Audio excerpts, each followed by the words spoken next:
y'all, Dixie here. Today I want to talk to you about some powder drink additives that might help hikers and backpackers, especially long distance backpackers, improve their health and or performance on trail. First, let's cover protein. I think most people who backpack and especially long distance hikers tend to lack on protein in their diet. Most people go for the easy carby meals like rice sides, pasta sides, ramen noodles, etc. I feel like most of us have tried to pack out things like beef jerky, tuna packets, even peanut butter to try to add some extra protein to our diets. I've even taken dehydrated ground beef, but you can consider adding in a protein powder. It can be added to water with or without powdered milk, or even into something like oatmeal. For protein powders, most people would probably be choosing between whey and casein, and the main difference is that casein takes longer to break down. A lot of times people trying to build up muscle will take a casein protein before they go to bed. That way it digests through the night. That way they aren't depriving their muscles for as long when they sleep. But since backpackers and especially thru hikers are people who are out there for a long period of time are eating so much because of hiker hunger, it makes sense to me to go with a whey protein on trail. That way my body's not having to constantly digest something, or at least something additional. Plus, people are more likely to have a bad digestive or negative reaction to casein protein, so you wouldn't want to deal with that out on trail. And also, whey protein tends to be less clumpy and easier to mix up. If you want a plant-based protein, going with a pea protein and hemp protein combination is probably going to give you the best complete amino acid profile. I've also used another type of protein recently. It's a bone broth protein, which is more of a collagen type protein.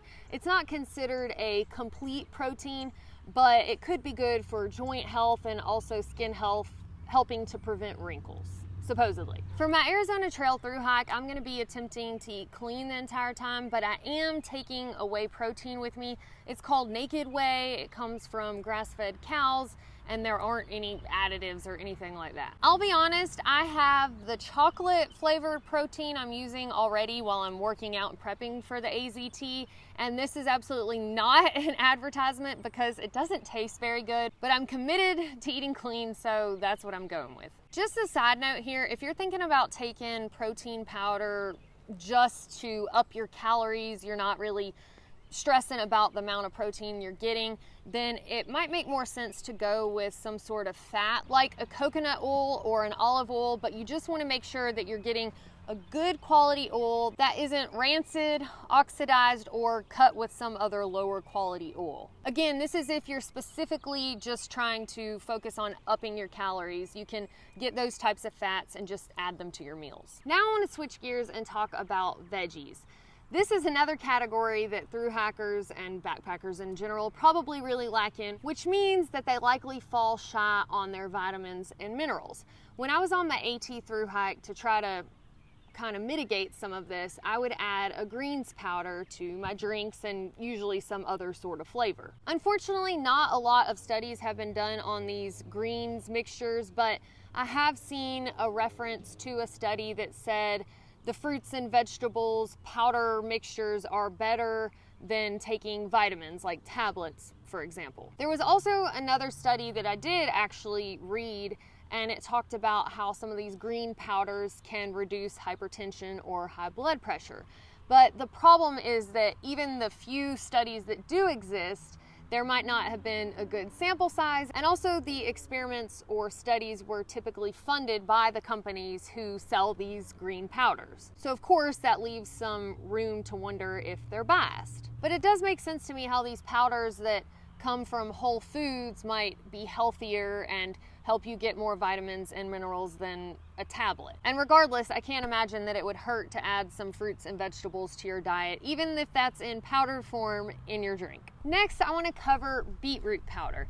There have been studies that have shown that beetroot juice can help hikers adjust to higher elevations, hopefully preventing altitude sickness. But even at lower elevations, it's been shown that beetroot juice can improve tolerance to exercise by boosting stamina and allowing you to exercise for longer. From what I understand, beets are rich rich in natural chemicals called nitrates. And then through a chain reaction, your body turns these nitrates into nitric oxide, which then helps improve blood flow and can lower blood pressure. I used it while climbing Mount Kilimanjaro, and I'm gonna continue to use it on the Arizona Trail in hopes that it helps me with climbing, because for somebody who backpacks so much, I really hate uphills. Electrolytes. Your three main significant electrolytes are sodium, potassium, and chloride. Then you also have magnesium, phosphate, calcium, and bicarbonates.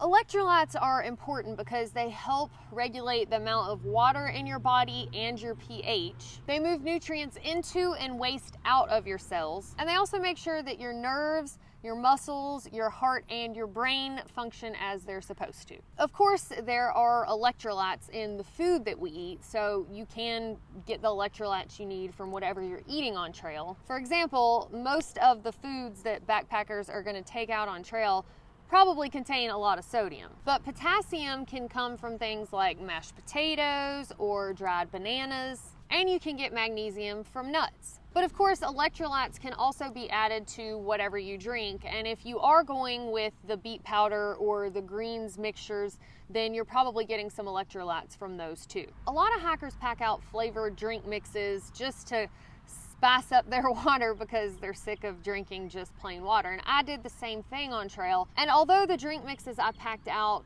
didn't really have the good stuff in them, any added electrolytes, it still made me drink more water, so I was better hydrated. So either way, it's a win, but it makes more sense to have the added weight of drink mixes if you're also getting additional electrolytes.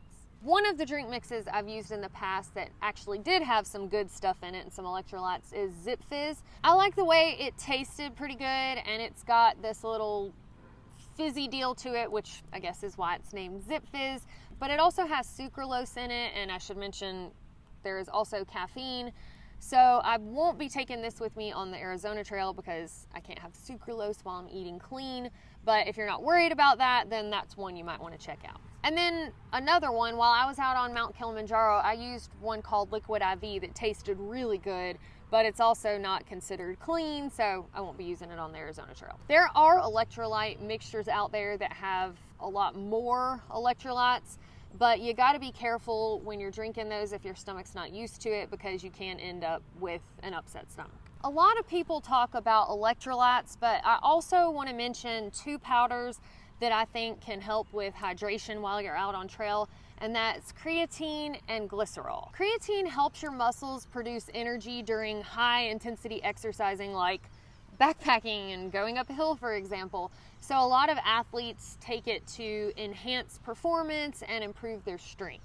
If you want what is said to be the most hyperhydrating effect, then you can take glycerol while you're taking creatine, because supposedly taking them both together kind of stacks the hydration benefits more than just taking one of those or the other. It's important to note that if you take glycerol with creatine, you've got to make sure you're hydrating well, because the water will pool into the cells in your muscles. So I assume glycerol with creatine would help in situations when you're at a water source and you're trying to camel up, for example, where normally if you drink an excessive amount of water, it would just be expelled. From what I understand, glycerol is a sugar alcohol, so I won't be taking this while I'm on the Arizona Trail, but I will be taking creatine, and that's the first time on a thru hike or in backpacking or ever that I will be taking creatine. Well, all right, y'all, that is all I have for you today on powder additives that can possibly improve hikers' health and or performance on trail.